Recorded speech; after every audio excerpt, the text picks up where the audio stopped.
National Convention of the All Progressives Congress is still ongoing, and the votes are being counted now. Delegates have cast their votes for their preferred candidate. The counting is ongoing as we speak, and that process will produce that process will produce a candidate for the All Progressives Congress. Well, fingers are crossed, the whole atmosphere is tension soaked. But I'll bring in Senator Ajibola Basiru now. He's a senator from Osun State, and he's the spokesman of the Senate, to help us put all of this into perspective. Hello, distinguished senator. Yeah, good afternoon. Good morning, actually. It's been a very long. Oh, it's still morning. It's still morning. Yes. Yeah. Well, we have been here. It's been a long day, but so far so good. How's it been? It's been very challenging.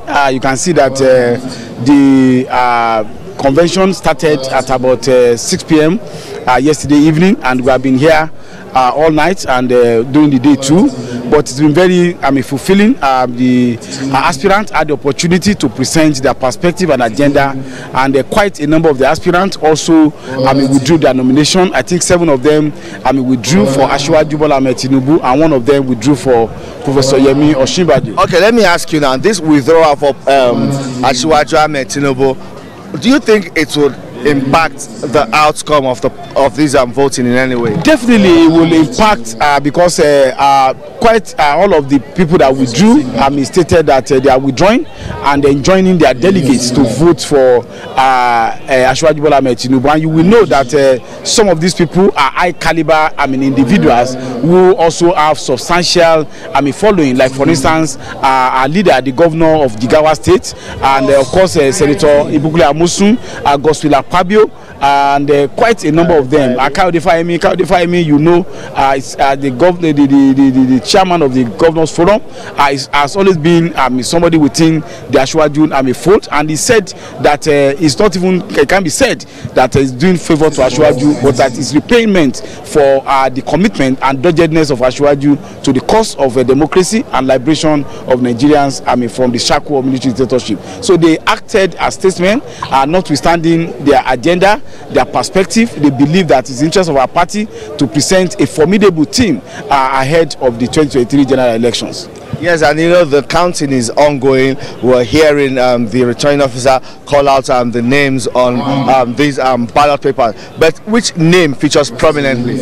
I think you can also hear that when you hear about 20 or 25 Ajibola Tinubu, you will hear maybe 1 or 2 Rotimi Amaechi and 1 or 2 Yemi Osinbajo, and of course Lawal Asadi. Last tally that people are keeping, even though results are not being counted, I think Ajibola Tinubu already had in excess of 700 votes, as the closest person had quite less than 200 votes. So I think it's going to be like a one-sided race in favor of Ajibola Tinubu, and from what has been counted so far. So from what is on ground, you know, there are 2,322 delegates. So the threshold, even if it's a 2-horse race, is 1,262 delegate voting, and some ballots had actually been voided. So the winner may actually need not up to 1,262, and as it were, maybe in the couple of 1,000 votes, will guarantee a win for Ajibola Tinubu, because it's a multiple horse race. But you know, these rising high profile and popularity it seems Asiwaju is getting on the ballot. How does this speak to his acceptability in the party, and how formidable a candidate is he to square up against Atiku Abubakar of the PDP? You see, when Mr. President met with the governor, and he stated that the party should embark on consultation and ensure that the party comes up with a candidate that is formidable, that is a unifier, and are capable of giving confidence to members of the party of victory at the poll. Even though the president did not mention anybody's name, but anybody that has been a close watcher of politics in Nigeria will know that the person among the pack is Ajibola Tinubu. He's been in the political limelight for a very long time. He has been able to ensure he has worked in almost everywhere as one of the close allies of Ajibola Tinubu.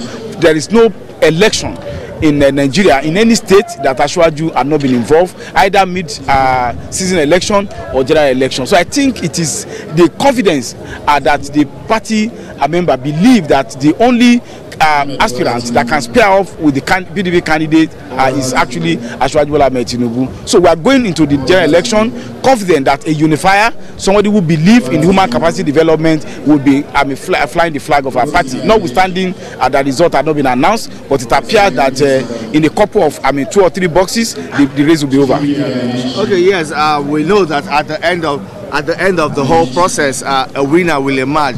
Yes, for those that didn't win, some of them, their ego would have been bruised. And how would the party come together and unite ahead of the 2023 general election? Because this is very important. I think to take a cue from the speech of Mr. President, who is the leader of the party, when he was addressing the convention yesterday, he made mention of the fact that in a contest of 23 people, there will be winner and there will be loser. But what matters is to ensure that we have cohesion and unity of the party ahead of the election. We cannot have 2 winners in this election. And you can also see that because of the consultative approach taken by the governor, the governors forum, the Northern Governors Forum, and the leaders of the party, the area of contest actually been narrowed. And that's why you see that the major contenders in this election, aside Ajibola Basiru, are 3 or 4 people. And even the gap between Ajibola Basiru show an overwhelming acceptance by majority of the party members. So the job